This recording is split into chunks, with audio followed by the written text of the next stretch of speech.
Hey everyone, thank you for stopping by Living To Do's review of Married at First Sight, Season 17, Episode 15, called Honeyspooning. Before I get started with the review, please like the video and subscribe to the channel. I would really appreciate it, and I thank you in advance. Okay, so let's get started.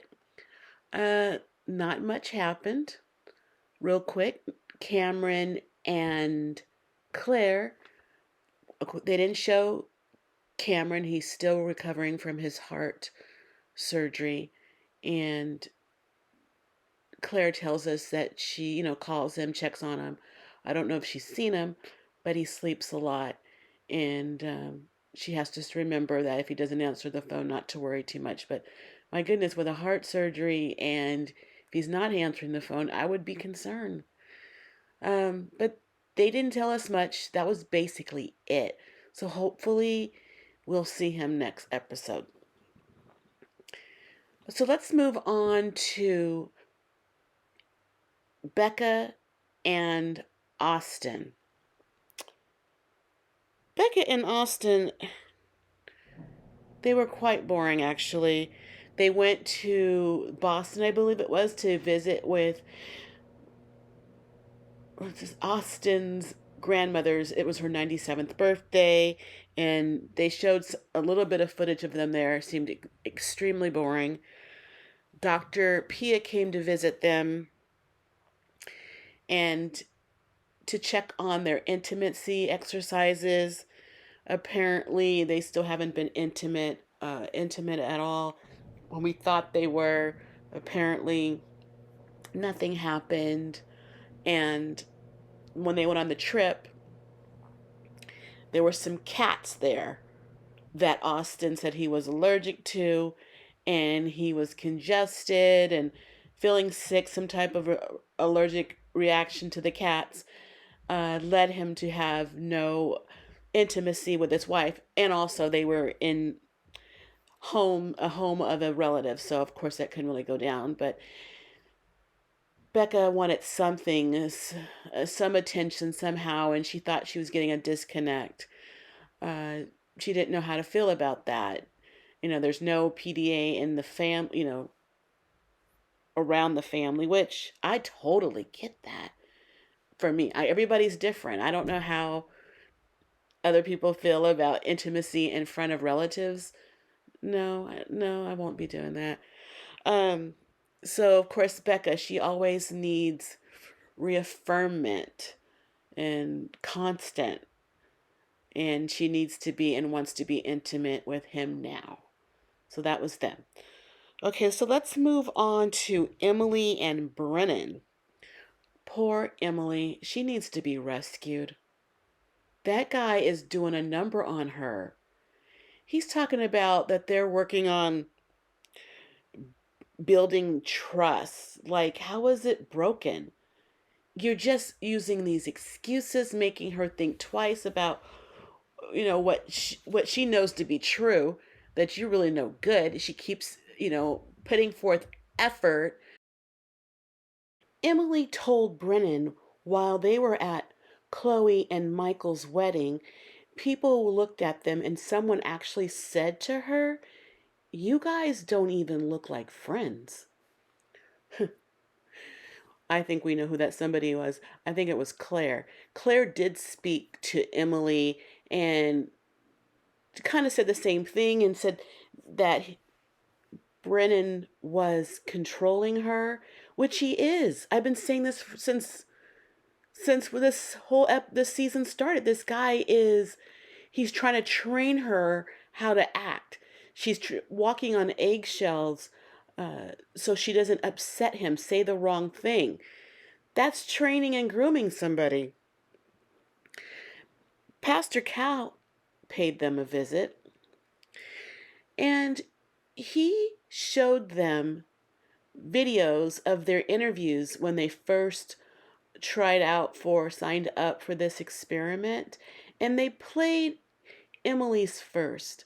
Emily seemed like the same person she is now. Everything she said in the video, she seems to have meant, because she's practice that in her relationship.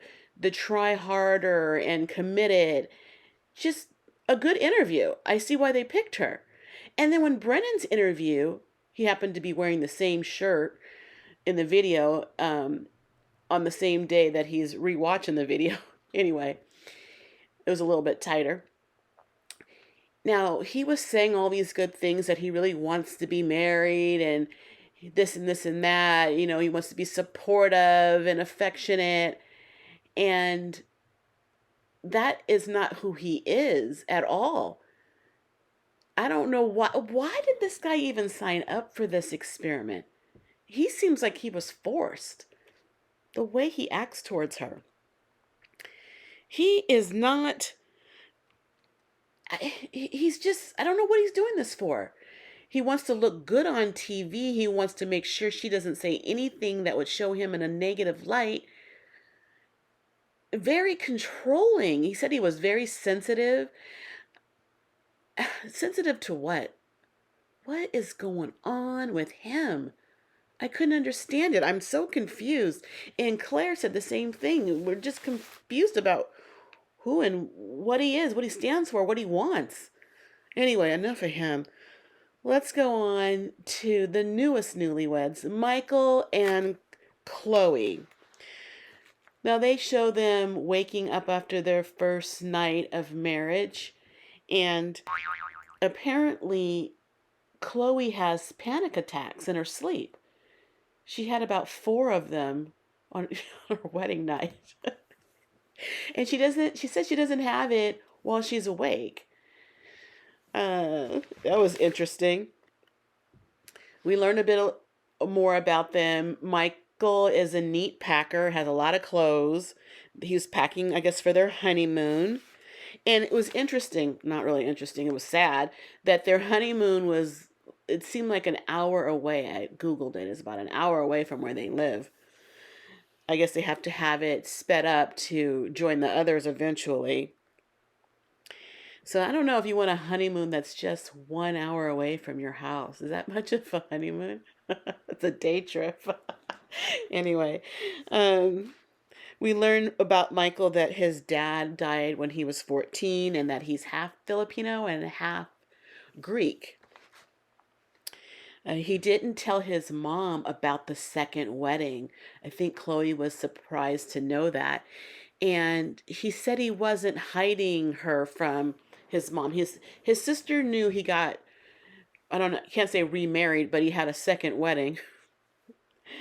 But not the mom. He's delaying and telling the mom, I don't know if she has health issues and this might be too much for her. So right now she doesn't know that her son's married. You know, sometimes when people don't show you their family, something's, usually up. They're not who they say they are, or something. They're hiding something. On their honeymoon, they got a couples massage. It was really nice. And then Michael began to massage Chloe at her request. Very sensual. Really liked that. They had dinner, and their honeymoon was kind of uneventful. Really, I think they went hiking. Oh wow, boo! And they had a nice dinner. They had a big hotel room. It was really really nice. And they had dinner there, and they started to discuss things that were going to happen in their super accelerated relationship about moving together. I don't even know how long they were on the honeymoon. It looked like they were only there overnight too. I don't know, because they didn't do much, and they're already going home. And Chloe began to describe her feelings of, she's unsettled. She's going to be in a new place with a new person. It's a new life. And it was just overwhelming for her. The way they played it, she said that she can't do this anymore. And they ended that and they went to commercial to make us think that she was leaving Michael. He was going to be left for a second time, the buildup. But she was just having feelings of being overwhelmed about everything. And Michael was very consoling. He was trying to figure out how she wants to be consoled, asked her, reassured her how, we all need to take a moment, that she needs to be more selfish because I think she wants to be the perfect wife and do everything right, and everything's on her mind, and she's a perfectionist. And he was telling her to be more selfish, to put herself first. And she's never heard that before. She was talking to the cameras and had to walk away crying because this man is unbelievable. I mean, he's quirky on the outside, but he is golden on the inside. Not that it's really anything bad of him out the outside other than the tattoos, but the way he looks, you wouldn't think he was so emotionally put together, intelligent.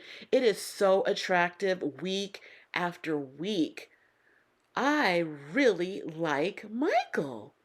And she's really lucky to have a man like that in her life. But that's it for now. I think next week they're going to go on a couples retreat. But that is it for now. So if you wouldn't mind, please like the video and subscribe to the channel. I would really appreciate it, and I thank you in advance. And check out my channel to see other videos of other TV shows that I reviewed and talked about, hotel room tours, and food reviews. But that's it for now. Thank you for staying with me to the end, but I gotta go because I got living to do. Bye.